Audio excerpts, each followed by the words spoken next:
And welcome to the almost Emmy-nominated Midday Show 2.0, the first Monday pro fishing scandal that's rocking the fishing world. Mark, have you ever cheated before? Never In your life. We're going to talk about the new show format, why we're doing it, what you guys can expect.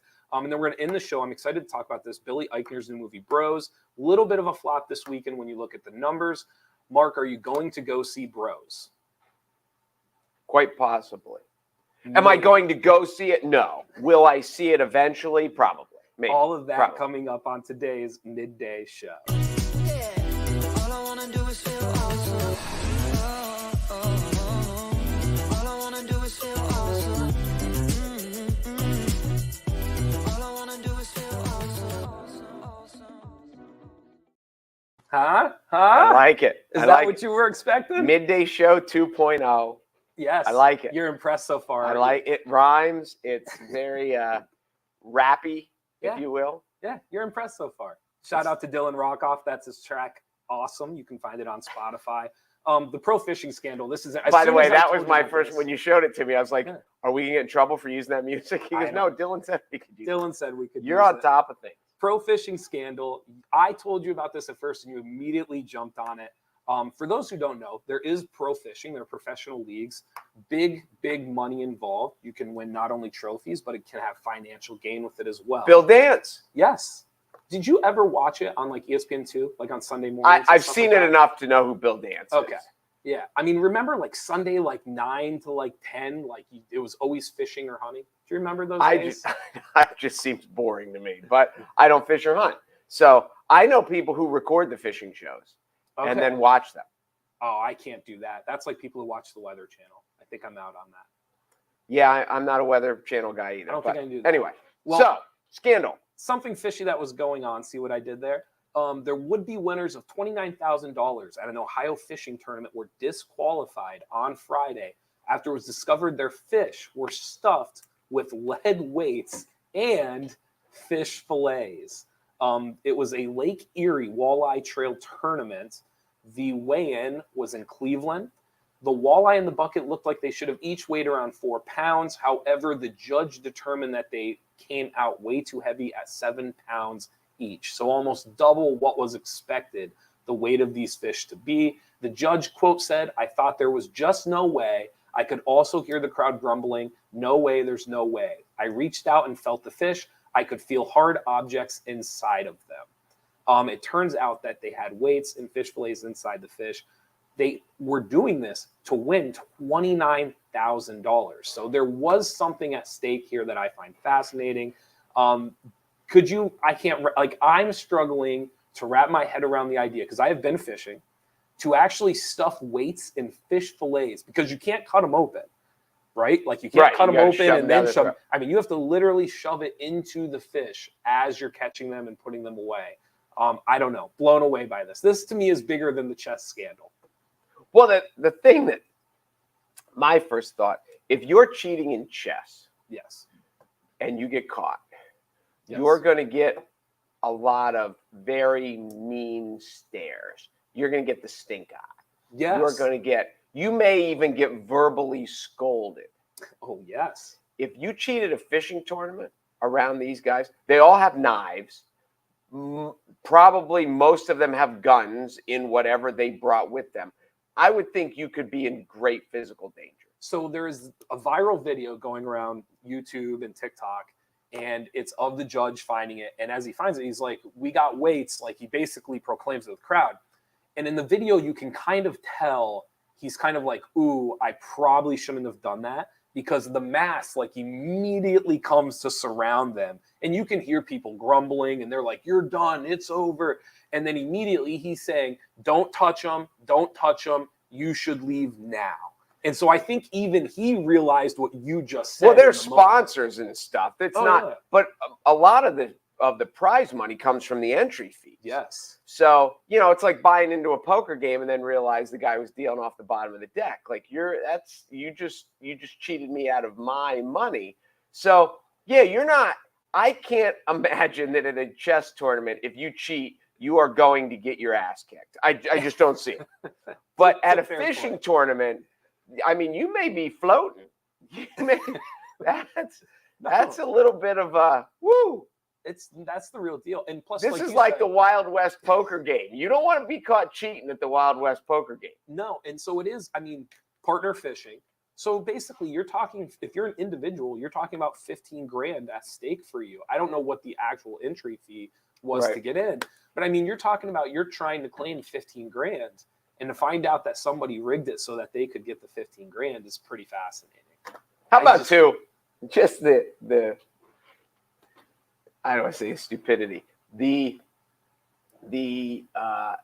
second place weight was like 16 point something pounds of the two. They were walleye. Yeah, And then so they put these up and they weighed like 33 pounds together. And the people look at you like you can see the fish. It's not a mystery. They Right. have them there. They put them on the scale. yeah. And the people are like, there's no way. So, like, do you think they overdid it a little bit? They had to. Well, 33. So here's the funny part too. So they put lead weights in. They were kind of like egg shaped. They weren't quite round. They were more oval. And then they put fish fillets in, which is, I think, cannibalism. I'm not 100%. Well, I asked sure. you, I was like, I thought it was like lingo for some fish. I was like, what's a fish fillet? You're like, a fish fillet. What? Yeah. I was like, so they shove food in yes, Yes. a dead fish So into the real dead They fish. performed cannibalism on them. But if they wouldn't have done the lead weights, they'd probably get away with it. Because the fish fillet, like the guy felt the fish and he felt the Right. hard weights. I don't think you would feel the fillet. I'm guessing. I don't know. So I feel like the step too far was the weights.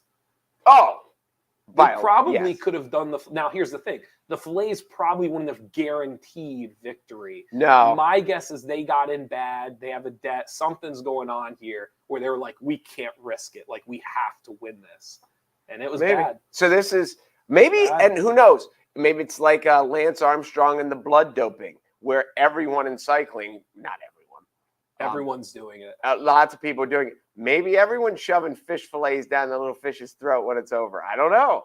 Who knows? We should also mention the two men that did this. They have won previous tournaments. This ain't their recently. first win. Yes, this is not their first win of recent victories. So it's probably been happening for a little bit. Here's my question to you before you go. Have you ever cheated at a game, at a sport? Is there any specific moment in your life where you remember like cheating? No, or doing I something? really- Never. No. I mean, Even I'm something trying to simple. think, like stealing signs, Sure. but that's like part of baseball, I think. I had two friends that when we would play Monopoly, they would cheat every time. They would try to steal money from the bank. They would try to, I mean, every single time. No, And they admit it to this day. Like they're like, I oh, never- we cheated every time. I never did that. See, I don't get it. The Like, other- who cares if you lose a Monopoly? I guess. So Like- the other game, I don't know if you've ever heard of it or not. Have you ever heard of euchre? I've heard of it. It's 2-on-2 cards essentially. You're trying to win tricks anyway. Part of euchre, like part of the aura of euchre, is you want to be the dealer, and the dealer rotates. Okay. So what happens is like it's a drinking card game. You're playing, you're drinking, you're visiting, you're having fun. But what starts to happen is people will try to steal the deal. So like when everyone throws their cards in at the end, the next person over who's waiting to deal will just try to kind of calmly scoop them as if it's their turn to deal. And then if someone catches them, there's a discussion of like, wait, it's not your deal. Who dealt the last hand? But it's cheating in the sense of like most people I play with, it's almost part of the game. Like Okay. part of the game is staying focused enough that you know it's your deal. Okay. And if you fall asleep and you don't know, but I would argue that's cheating in a way, like stealing someone's deal is cheating. I know someone who I won't mention any name, but he's a famous local sports writer who we've had on the show before, who talks about how he used to cheat during cross country meets if there were Yes. no judges out in the woods. when I've he heard would- this story. He would So That- yeah, I Real don't. quick, cross country, if you went through the list of like high school and college sports, where, I mean, outside of like steroid, like drug enhancement use, cross country has to be one of the highest for cheating. Wouldn't you think? Maybe. See, the other one that I would think would be tennis, because you call your own in and out. There's no judges. Interesting.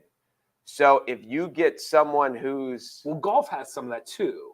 golf, yes. Golf has some gentlemen's, Yes. ladies stuff going on where you're supposed to be honest as well. So maybe I'm wrong. Maybe it's not cross country. Yeah, I'm trying to think of any aspect of. Did you ever walk over to another team's huddle during a free throw? All the time.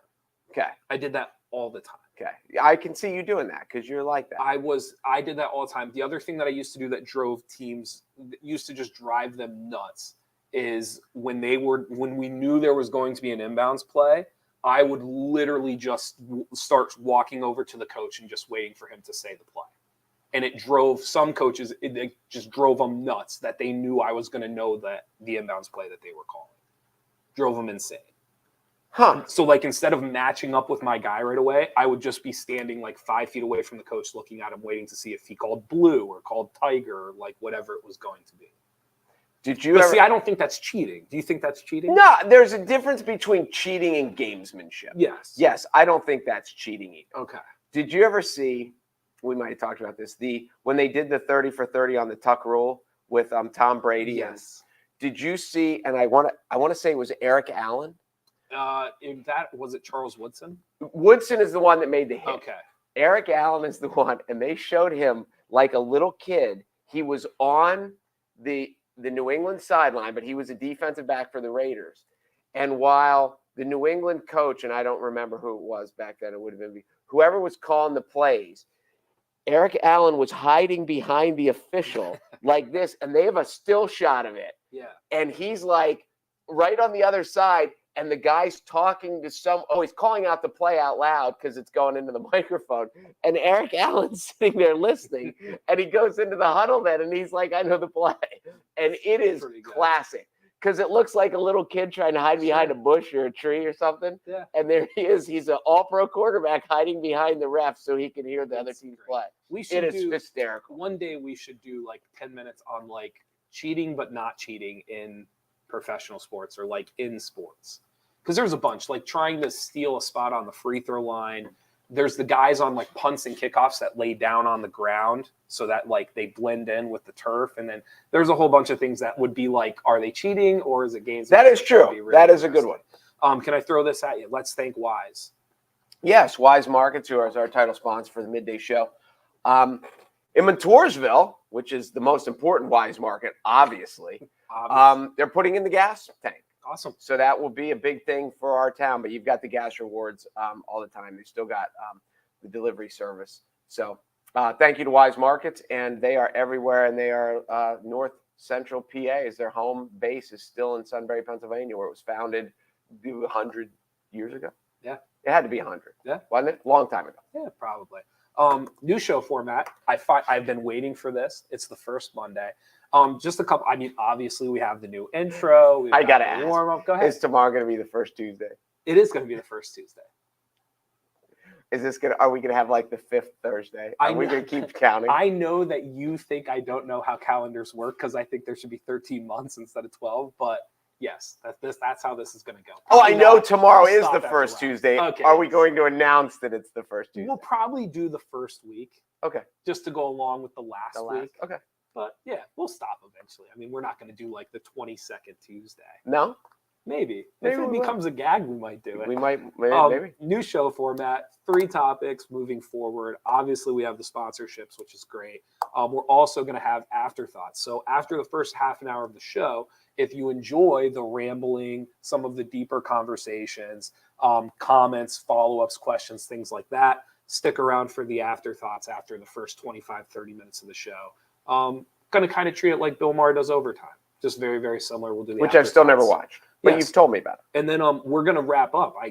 We're going to introduce it here at the end, but Mark has a very special segment at the end of every show. Which I just found out about right before the show. Yes, because I try to take care of you. I try to look. Plus, I'm probably always going to ask you at some point during the show how you're feeling today.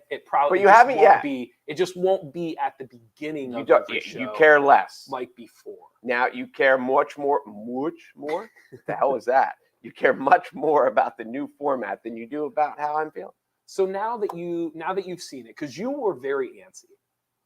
Now that you've seen it, now that you know what's happening, how are you? Are you all Well, right? I should, to pull back the curtain a little bit. Yeah. There was a discussion of when we have a guest in, we sit on the couch. Yes. And then we have to get, because it works better. Yes. So we had discussed, should we just sit on the couch together and do the show? But it's harder technologically to do it that way. So that's why but that was one of the thoughts. Yes. When we do 2.0, Yes. we're going to sit together on the couch. I think in 3.0, we will get to a point where we are like multiple camera views. We're sitting on a couch or at a table. Like, I think that's 3.0. Oh. I think 3.0, we get away from like the individual screen of the show. Don't you think that's a good goal for 3.0? Sure. I'm with you. I'm with you. You're with me on that one? I am. Okay. Let's do this too, because I'm swearing. For anyone who didn't get a chance to see it, if you're just joining us now, I'm super pumped. New intro. Thank you to Dylan Rockoff for letting us use awesome. Here it is, one last thing. All I wanna do is feel awesome. All I wanna do is feel awesome. All I wanna do is feel awesome. 1 to 10. I feel awesome. 1 to 10. Yeah, you do. It makes you feel good, doesn't it? I do. The one part that bothers me is it's Eagles colors. And I don't. Yeah, but that's kind of the show colors. No, I get it. Yeah, okay. But like when this time of year, when I see green and black and white, like it's North Central PA, it's also the Eagles. And right now, I kind of hate them. No, I understand. I get that. I know lots of our fans love them. Yeah. But as a Cowboy fan, and they're 4-0, and they're the only undefeated team in the NFL still, aren't they? They are. So yeah, so I hate them a little more than usual right now, and they seem to be somewhat good. No. So they're not bad.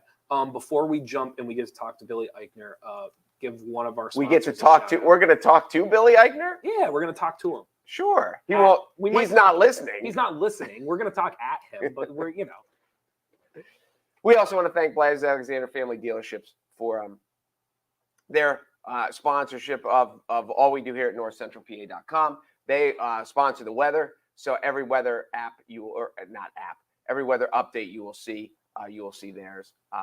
Obviously, the weather app updates come.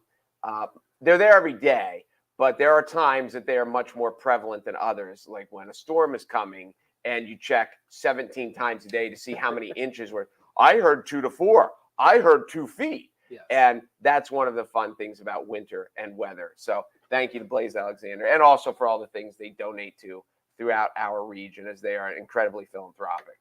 Nice. So here is the basic conversation around Billy Eichner right now. For those of you who don't know Billy Eichner, he is a comedian. He also happens to be gay. He is best known for Billy on the Streets. He is the reason when you go on social media and you see all these young kids with microphones asking people random questions on like the boardwalk or a college campus or downtown. Billy Eichner is a big reason for that. His show eventually ended up getting bought out, and it still exists today. He was a big part of him trying to promote his newest movie, which is called Bros. Bros was released this weekend. It has critically been acclaimed. People that do this for a living have said it's great, it's really funny, it's worth seeing. However, this opening weekend, it only made $4.8 million, which for an opening weekend, not great. Billy Eichner then went to his social media and he made a couple of comments, one of them being, and I want to make sure that I say this right for the conversation. It says, even with glowing reviews, great Rotten Tomato scores, and a cinematic score, straight people, especially in certain parts of the country, just didn't show up for Bros. And that's disappointing, but it is what it is. So that is what Billy Eichner wrote on his social media. He also, wrote some other stuff. He said, quote, last night I snuck in and sat in the back of a sold-out theater playing Bros in LA. The audience hauled with laughter start to finish, burst into applause at the end. Some were wiping away tears as they walked out. It was truly magical, really. I am proud of this movie. So the conversation that I wanted to talk to you about is really about this last tweet, where he encouraged everybody who isn't a homophobic weirdo to try to go see the film. When you piece the 3 tweets together, I'm just a homophobic weirdo. yes, if you're Does not that a mean- homophobic weirdo, go see the movie. they're not mutually exclusive. So Yes. if you're homophobic but not a weirdo, Can you not or go? if you're not homophobic but are a weirdo, I see what you're that's saying. So this is my question, and the question on the screen kind of asks it. Is it fair to assume homophobia is behind the comedy's poor opening weekend? Because I think when you put those three tweets together, that is very clearly what Billy Eichner is saying.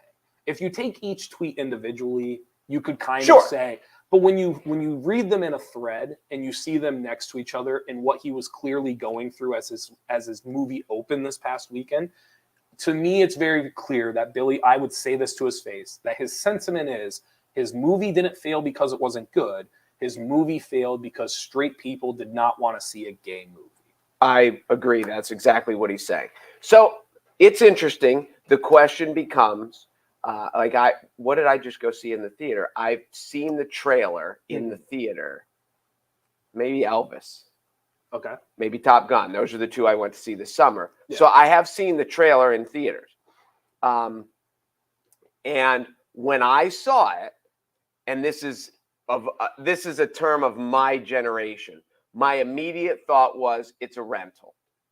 Like I won't go out of my way to see it, but some night I'll still grab it out of Redbox because I'm old and I do that stuff, or I'll see it on HBO or something. I probably will see it sometime, but it's not one that I need to go to the theater and see. And that's a challenge for all comedies, right? All comedies. Yes. The other, I'm not saying he's wrong, but like Modern Family killed for years, right? And there was a predominant. They weren't the only characters, but there's a predominant gay couple. Will and Grace killed for years, right? And the main characters were gay, and they did not just kill it in LGBTQ community. They killed it all across spectrum because it was a hysterical show. Same with Modern Family. So it's hard to make the argument that straight America won't watch comedies with gay stars because we have, at least television-wise. But when you're going to watch television is simple because you're sitting at home, you usually don't go out of your way to watch television. You plop down on the couch and you're looking for your best show to watch. You're going to watch. To go to the movies, to go out of your way to go to the movies, and then to say, like, of all the movies that are out, I'm picking this one, is a little bit different. I'm sure Brokeback Mountain dealt with the same thing, even though it was Academy Award winning. It's still, and you kind of, when you've had the TV show of Modern Family, of Will and Grace, and I'm sure I'm missing some off the top of my head. Well, how about just the talk shows? I mean, you talk about Ellen was number one for a very long time. For a long time. And you know what to expect. When you're going, and I'm not a homophobe, and I don't consider myself to be weird, but I still don't know what I'm going to get when I go see this. And it's fair. I think homophobia is obviously real. I think there's a faction of this country that it could be the greatest movie of all time, and they are not going to go see it. They're just not. And I understand that sentiment. So I don't there's 20% of what he's saying that I actually understand.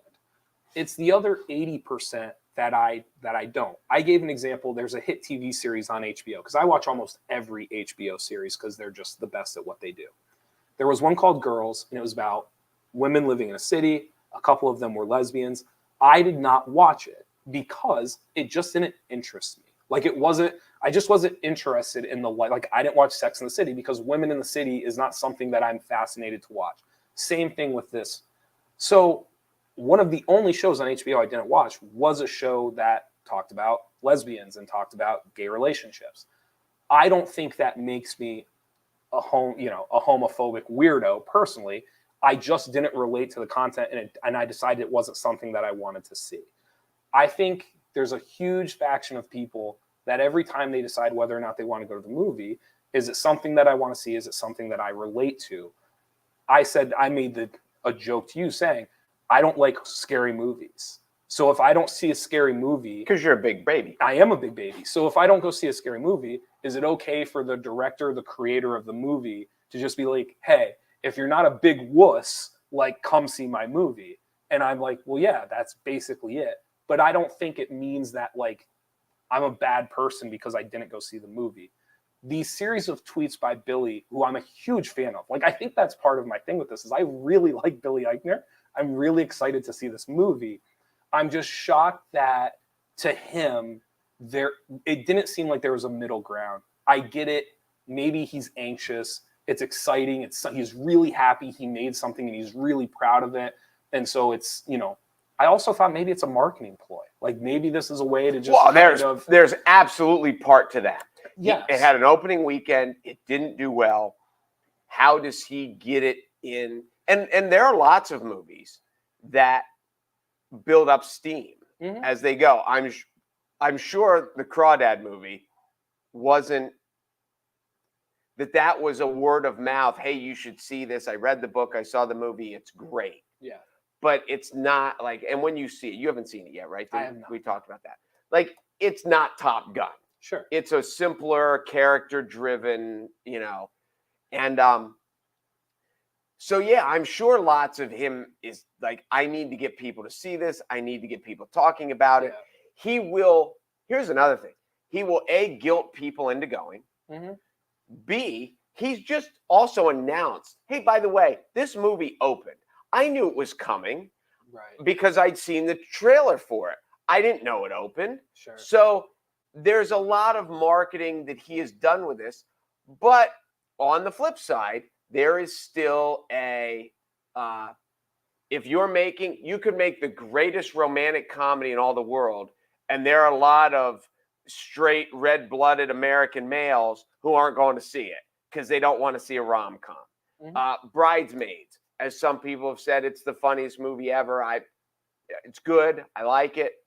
But I'm sure there's a lot of guys who have no interest in watching Sex and the City, who never did, who never will. Right. And it's not because they don't like comedy, but like you said, you get a rural, redneck hillbilly guy who is into comedy, but does he really want to watch Sex and the City? Right. So, yes. And then you put, who is your audience? And there has to be a level when you're making this. When you're hitting it, I read this once when I was reading about screenwriting, and it says you can't be everything to all people. There are a few, but not many. So whatever you're writing, you're trying to hit a niche. Some niches are bigger than others. The success and or failure of your film is going to be, did you connect with your niche? Sure. And if he connects with his niche, then it will grow in maybe even in a cult way. Possibly. But doesn't it feel like this sounds weird to say, doesn't it feel like he needs me? Like, if your movie opens up to 4.8 million and you're not satisfied with that, clearly the people who wanted to see this movie are going to see it either this past weekend or the weekend coming up. Like, they're going to. Like, the niche that you are referring to is going to see this movie. Right. If he's disappointed or upset with the outcome of it, doesn't he need my niche? Doesn't he need other niches to come see this? And I feel like he just divided them. I feel like he just separated and just said, like, if you didn't see my movie yet and you're a homophobic weirdo, like, don't bother coming to see it. Which is weird because I'm a huge Billy Eichner fan. I just wouldn't see this in a movie. I just want to see this in a movie theater. I think he knew going in the homophobes weren't going to go see it. Correct. So he's now trying to rally the troops of the other side. And I think part of it, if you were gay, and as we said, on television, it's been there. Has there been other than Brokeback Mountain, has there been a movie where the two main characters were gay and in love? Men. And I can't think of any. So if you're a comedian and you're a gay man and you want to make films, I think what he's trying to get to is, as TV, we had Will and Grace, we had Modern Family, we have seen this work in TV. If we're going to get for this to work in film, then you need to go see this one and prove that this one will work, and then we'll be able to make more. I get it. I would end with this. I just can't imagine if like somebody else did this reversal.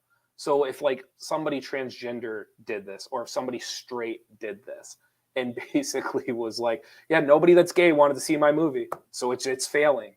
And like I don't know. Like there's just to niche out a set of people. And like I said, it's a big set though. As far as homophobic or straight? Yes, homophobic. So listen. Well, the whole conversation, he's throwing everyone that didn't see it in. I know. And he's basically, that's what I'm saying. He's basically That's saying, my if you're not a point. homophobe, you're obligated to go see my movie. Yeah. To prove you're not a homophobe. It's Yes. a great marketing. Is it? ploy. I agree. But I guess what I'm saying is like, I feel like he's one of the only people that could do that marketing ploy. Because I feel like if you're anything else and you called out the gay community, like, hey, listen, the gay community is not going to show up to support my movie. Like, you would be chastised. Like, you just can't. Well, anyone in the minority would. But I'm saying, like, yes, even if one of the other, because again, like, there are other minorities other than gay people. I'm just, you know what I mean? Like, I'm just saying. No, I get it. If you made anything, if it was a black comedy, it was, and they said, like, if girls on HBO we need white people to go see it, or you made women and said we need men to go see it, or whatever. Sure. Yeah, but it's true. Like when you see it, any rational person would say, oh, the movie Bros didn't do well because there's a lot of America that's not comfortable watching two men in love on there. I think that's the first place everyone would jump. They wouldn't say, oh, it was a tough weekend. It's a bad time of year. It's marketing. What's weird though is like, I think I did that. Well, like then you are a weirdo because that's not what everyone else does. Because I'm thinking to myself, like, well, it's a comedy, and people nowadays, like, it's hard to get them off the couch to go watch a comedy. Like, that was one of the first things you said. You were like, I saw the trailer. I was like, this is a couch one. Like, this is okay. What you've seen the trailer too, because you've seen movies this summer. When you saw the trailer, didn't you immediately say, I wonder if that one's going to work? When I first saw the trailer, my first thought was, I don't know if Billy Eichner's a big enough star for a movie. I don't know if he is a big enough person to carry a movie individually. Okay. Because I didn't know who he was when I saw the trailer, but that was is a comedy about two men in love going to work. And I don't know. I mean, not work like, is it going to be funny? But is it going to land at the box office? I guess what I'm saying as a Billy Eichner fan, like as someone who finds him hilarious and really wants it, like I sincerely want Billy Eichner to succeed. I would say to him, like, it's a comedy. Football is only 4 or 5 weeks in. Like, there was a hurricane. Like, half the country probably is, like, the whole East Coast is recovering. Well, I know September is a tough month for movies, and we were 2 days out of September. I'm just saying, while I understand your sentiments, I can assure you, like, there are a lot of other driving factors, and to pick that one as the thing that, like, you are going to, like, roll with, it's either a really strong marketing ploy, and you don't care. I think it is, and you don't care what someone like me thinks, which is fine, or like you're missing a lot of the picture. He had to get people talking about it. Okay, and it worked. Yeah. Because we're almost Emmy-nominated, and we're talking about it. And we're talking about it. Will you say something nice about the Genetti for us? The Genetti is nice. It is. It's really nice. Speaking of 100 years old, just like we said with Weis Markets, Windows on 4th Street is great. If you haven't eaten there, you should check it out. And the Genetti, it is like, as you've talked about, the landmark of Williamsport. The red letters on top. Yes. It has the old historic charm to it. So I know, and obviously, as you have people coming in not obviously, lots of people that are coming in for holidays, if they need places to stay. The Genetti has more rooms than anybody even close locally. So call the Genetti. They have food, they have parking, they have everything, and it's right here in downtown. Nice. All right, now it's time for the main event. This is the section of the show. We're calling this Mark's Minutes of Uninterruptedness. You'll notice I put Mark was told about this 10 minutes ago. You'll notice I put minutes in quotations. I'll keep it short. Mark's minute of uninterruptedness. I'm going to shut my mouth. I will speak if you would like me to, but I will take your cue. And the beauty of this is you didn't even give me a warning. I'm still prepared. I'm ready to go. Mm-hmm. The Phillies need one more win to make the playoffs. Or the Brewers need one more loss, and they're in. There's no more tiebreaker because they don't have time for it. So it's like head-to-head, they've decided. Mm-hmm. So there's 3 games left for each team. If the Phillies win 1 or the Brewers lose 1, the Phillies are in. The last time the Phillies made the playoffs, according to trendsmap.com, there were 1,821 blockbusters still operating in America. 1,821 blockbusters still operating. It was 2011. Okay. The last time the Phillies had a winning record, by the way, 2011.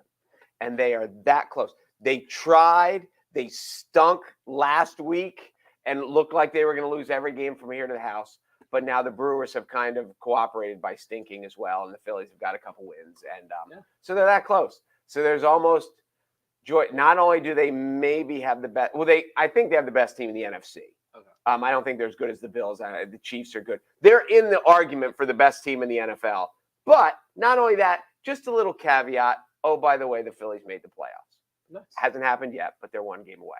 That's my thought for the day.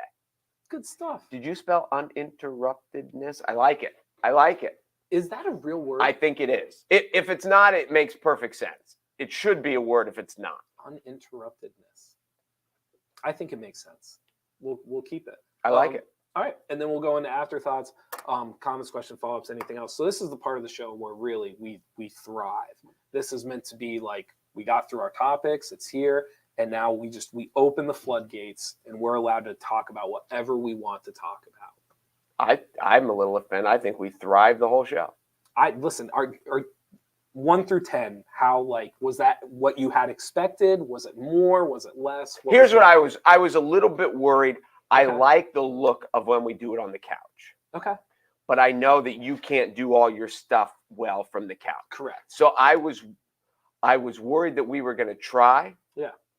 And then after a little bit, you're going to say, I just can't do it. Yeah. Because I can't get all the stuff done behind the scenes. You're the wizard behind the curtain. Yeah. And I think that's why I think for 3.0, producer, behind the scenes. I like this for now. This was a good step. I'm happy. I am pleased.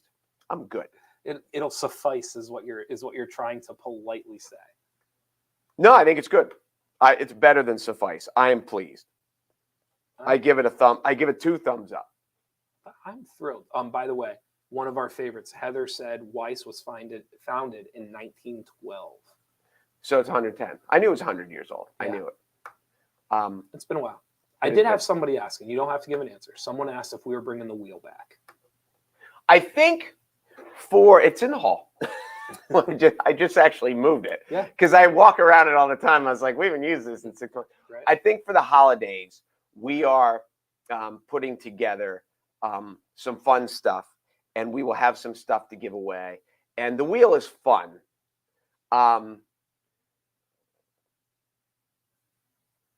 Yeah, it's like we don't have a live studio audience to choose from. So getting the entries into the wheel isn't as typical as old, There is a challenge there for sure. It's not one. I was thinking about what if we just made people with the old fashioned mail in a postcard or mail in your index card, and we'll drop it in a bucket, and then we'll pull one out. We'll have a live drawing just like it's 1958. But who do people even have stamps anymore? Would anyone do it? No. I don't know. So those are the fun things. But yes, we like the wheel. We like the spinning of the wheel. It's just not as easy as it looks. It isn't. Just some minor things I saw in here. You like to talk about Pittsburgh. Kenny Pickett did not. I mean, he didn't have an incompletion. Is the running?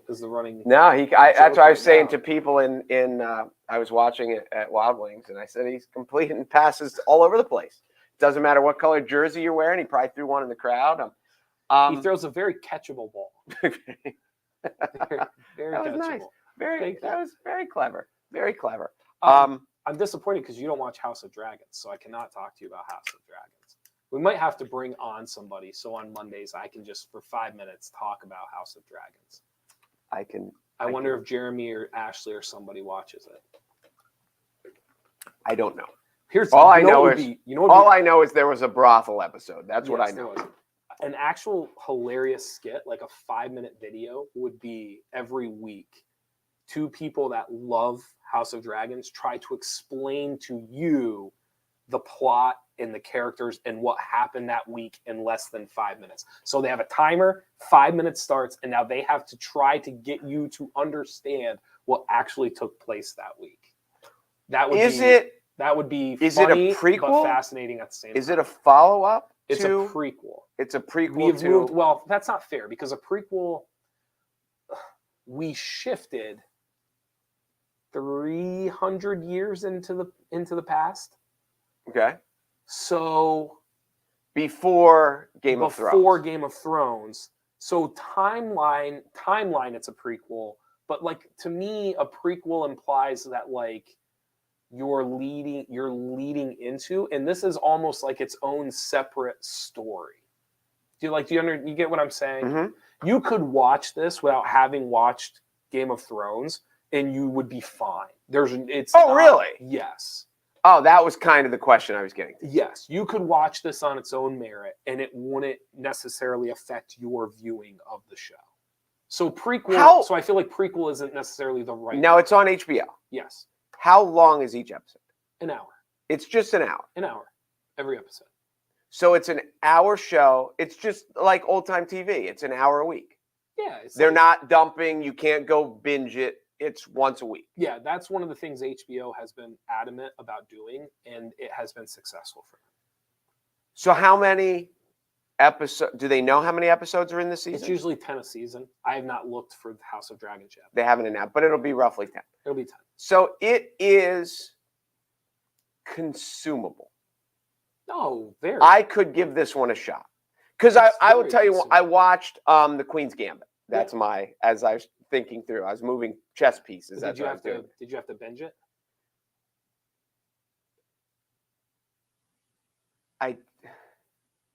I didn't. Okay. You Because watched each one separately. I don't know. I could not sit and watch 6 episodes of one thing right back to back. I'm glad you brought that show up because there's very few shows that I binge where I'm kind of like, most of the time I'm happy I got to just like roll through it. That was one of the few shows where I was like, I wish I would have had a week to talk to my friends who watched to it digest between each one. Just the conversations and talk about it would have been, that show's so unique. I would have really enjoyed that aspect of it. And that show was missing. You know what I like best about that show? Not that we're No, you're fine. how they brought every character back. It was only 6 episodes, Mm-hmm. but kind of each episode had a supporting cast Yes. that did not all carry through. Some of them carried through more significantly than others, Sure. but they all worked their way back in to a significant episode later. Yeah. And it never felt forced. Yeah. And that's what I thought was brilliant about that. And I know it was a book first, and maybe the book did it as well. Yes. But it just, that's what I thought. Well, other than the uniqueness of the story, and I like the story itself, but the way they used the characters and rewove them back in well as it was, that's what really made it for me. Yes. I love The Queen's Gambit. I haven't asked you this yet. Have you heard of the show The Rehearsal? Yes, I watched one of them. Okay. Did you watch the first episode? I don't know. You don't know. I was watching this. I was flipping through. Okay. I started watching this and, of course, said to myself, what the hell am I watching? Can you give like the 10 seconds of what you saw? And I might be able to tell you how far along you were, where you were at. It was... Hold on. I'm trying. It was a guy and a girl. He had lied about something. Okay, so you saw the first episode. So what did he lie about? He lied about his education. Yes. He told him that he had a doctorate or something, and he really didn't have any of that. This show is. So, did you watch the whole episode? I don't know if I watched the whole episode. I Okay. watched a lot of the episodes. So this show, so I finished the entire thing. I believe it was 6 episodes. It was either 5 or 6 episodes. It is if for people who don't like reality TV or like it's like a social experiment reality gone terribly, terribly wrong. Because you watch the first episode and he kind of helps this guy. Like at the end of it, like his life's better. Like he got this thing off his chest, and like his friend accepted him for who he was. And so at the end of it, you're kind of like, is this guy like secretly a genius? Because he went through all of that. And as he's going through it, you're like, this guy's insane. Because he's rehearsing everything, right? Right. So they're going into this bar and he's going to tell his friend whatever. And then he rebuilds the bar from scratch so they can actually feel like what it's going to feel to walk in. He hires actors to play bartenders and different things. And I mean, it is the lengths he goes to for this guy is unreal. But then he takes it one step further. And then he takes it one step further. And then by episode 4 and 5, he is now in the experiments. And then by episode 6, something happens that is just kind of like mind warping. And it starts to kind of like uncoil onto itself. And you're just like, this guy might be the worst person in the world.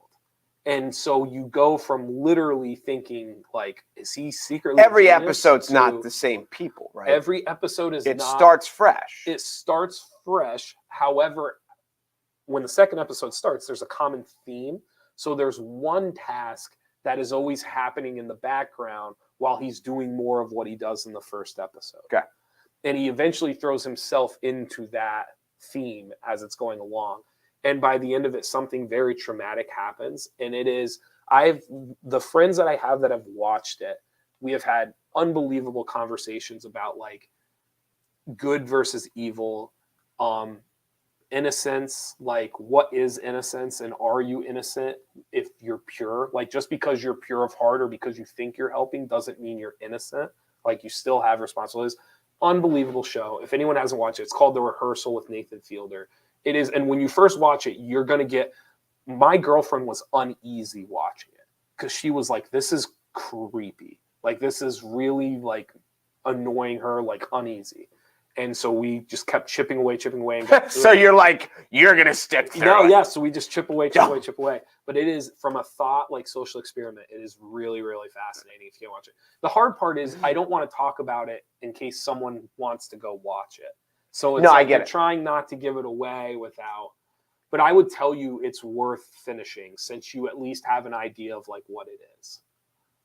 And I agree with Hannah in the aspect. I wouldn't use the word creepy, but uneasy is Yes. a very, because it's like, as I said, I was like, what the hell am I watching? Yes. And And yes. it's not gross. Like it's not No. grotesque. It's not, all psychological. Yes. Yes. And there's an awkwardness to him and the people he's trying to help that even feeds into that Yep. uneasiness. No, I'm with you. It's I'm with you. really, really unique. So But- that's my recommendation. So then I will ask, if I'm picking one or the other, Yeah.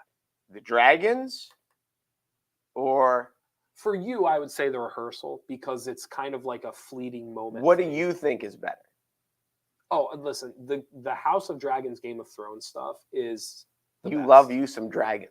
It's not even about the dragons. It's That's what everyone says. I know to me. it's not. It's the dynamics, the relationship dynamics, the family dynamics. It is like one of the biggest shows on TV right now is called Succession. And it is literally about an old guy trying to figure out how to hand his company down to his 3 kids. The 3 kids are debating and he doesn't know what to do and he kind of messes with them. And that's what Game of Thrones is. Game of Thrones is family dynamics, it's politics, it's succession, it's who actually owns what. And that not only like from a physical aspect, from an emotional aspect as well. And it's just all of those dynamics, and nothing does it as well as Game of Thrones or House of Dragon. Now, but weren't there like 80 episodes of Game of Thrones? Yes. See, that to me, But you have to remember, is unconsumable. Well, to you it is. I started when I watched the first episode live. I was in college. That's how So- old Game of Thrones is? Yes. Oh, I didn't know that. So like for me personally, like when you say it's unconsumable, well, of course, because you're trying to start after it ended. Like for people that literally started within the first season or two, I mean, I'm not kidding you. Like 9 o'clock on HBO, like in college, I watched. Maybe the first we're episode with figuring my out now why roommates. your grades sucked. You didn't Yes. know where the library was. Yes, Or no, let's clarify. You knew where it was, you just never went I in it. never went inside. You watched Game of Thrones. Yes. And you played video games, like you had elaborate leagues of video games. Yeah, And you, no wonder it took you I know. 8 years to get through college. I know. I honestly, I know people think I'm lying. I don't think I went in the library for the first 2.5 years that I was on campus. It was bad. Unbelievable. I don't know if it's bad, but it was just one of those things. Like I never was in a class where I had to. Like I never. I don't know. What was your major? My English. English, yes. You know what they have in libraries? Books. Books. I know, but now, like with everything you have, like you don't need to, and you can't buy the books because they all say like you have to buy the books. So you have to buy them, and then you have them. Why are you going to the library? I'm with you. No, I'm just making fun. I know you are. All right. Anything else before we head out? No, I think that's it. Oh, do you have an update? You said there was a follow-up storm. Have you? Yeah, it's so if you can look, there's 3 different storms that are in the Atlantic right now. I don't know the timetable for any of them, but the one is still projected to be like going. Florida's towards going to get hit Florida. again. Yes. Now, will it be a category 4, Right. almost category 5? Probably not. Who knows? Like, I don't want to sit here and be like, no, and then it like something Right. happens. But yeah, it looks like they will get another hurricane. Wild. It is crazy. It is crazy. All right, that's So- all we got. All right. Thank you guys for watching the Midday Show. Thank you to Weis Markets for being the title sponsor. Oh no, I do want to mention this. I wore my Vassar shirt for my daughter today because I did go to Parents Weekend, and so that's why I have it. Thank you. I was in New York. I was at Vassar, so I wanted her to see this because sometimes she actually watches. That was good. Go ahead and end the show. So that's it. That's it. Yeah, that's You it. don't want to. Thanks for watching the Midday Show. Oh, thanks for watching the Midday Show. I'm Jeff Everett. Midday. Wait, what did I say? Midday Show 2.0. That's Midday it. Show 2.0, the almost Emmy-nominated. Almost Midday Emmy-nominated. Show Day 1. This 2.0. was day 1. Tomorrow will be the first Tuesday. First Tuesday tomorrow. So if you love the first Monday, come back for Tuesday. If you didn't like the first Monday, it's because you're a homophobe who's afraid of scary movies. And what was the other things that we said that Billy people- Eichner. what were the I other? can't remember what reasons? it was. I don't know. There were lots of. This is. We should mention now that we're into October. This is Scary Movie Month, and we should do our reviews. That's what we should do. We should make you and Aaron watch scary movies and just film you two while you guys are watching That'd be scary movies. Apparently, this movie called Smile is like off the charts. Yes. So Way that to would be mention worse. Vassar and not mention. Oh, there we go. There we go. All right. Well, I will mention it. So this is what happens. This is what happens when you have teenage daughters. Why are you not in class? Why are you not in class? It's lunchtime. Well, maybe. So we get there, and of course, you get information from teenagers as you're on a need-to-know basis. Yeah. So on this schedule of things where there's this and there's that and whatever, and you're gonna go see the fire show. That's all we've been told. Fire Yes. show. Yes. Okay, great. Well, then we get there and we find out our daughter's in the fire show. Uh-huh. Oh, okay. Now what is this? Well, it is. It's almost picture like almost tribal, but they're not dressed as. But it's very like they're twirling sticks and ropes and things Uh-huh. like that. A little bit kind of maybe like martial art display-ish, Okay. but there's torches on the end of all the things that they're twirling. Mhm. And they're doing it to music. They have choreographed dances. They have, and all the while things are burning. Okay. It was 45 minutes, Okay. 50 minutes. There were 43 people in this performance. Okay. My daughter was one of them, Uh-huh. and it was awesome. It is on YouTube, I guess. I have some videos of it, and it was just like Okay. once. And there was when you talk about uneasiness, Yeah. and I'm sitting there with my ex as we're watching this, and we were scared for some of these kids because we're like, somebody's going to catch on fire. Okay. Because they are like, there are two people that would go up and they're like twirling these things, they're chest to chest, they're twirling behind each other. And I don't know how much they rehearsed for this. I can ask my daughter, whatever. Yeah. It was awesome. And it's like student run. There's no advisors. There's no whatever. And that's what they do. And it's the fire show. Nice. And they do it twice a year. And we are going for the spring one. It was that cool. Awesome. I'll check it out on YouTube. I'll find it for you. Yeah. I have some stuff on my phone, but it was. So there you go. Now go to class. Oh, We're by the not way, paying you to before we watch go, us. Did you see these guys, by the way? No, are they in first? Clean sweep. Oh, did they really? Yeah. They have got it going on. They have for all the years. See, when you were a kid and they were just good, but everybody knew they were good. Yes. Like last year, this year, they've figured out the formula. Start out slow. Let people talk about everyone else. Yeah. We get into the dog days of summer. We pick it up, and then at the end, everyone's like, "Oh, you know who's good? The Yeah. Braves." Let everyone talk about the Dodgers and how they've won 150 games. The Aaron Judge hits a home run every night. Yeah. And Houston is Houston again, and Verlander hasn't given up a hit in 10 months. And then all of a sudden, oh, but guess what? There's the Braves, and here they are. And they have cornered the market on doing this right. Yes. And if they win again, they're a cool story. They are a very cool story. So yeah, it's October's a very fun sports month if you're a baseball person, because obviously football's there and basketball and hockey are coming, and baseball and football. So that October is a very fun, and with the scary stuff in Halloween, October's a fun month. Yeah, it's all right. It leads up to, like, the holidays are cool. Everyone likes the holidays. You can't not like Thanksgiving. And then, the Christmas season, but October's fun.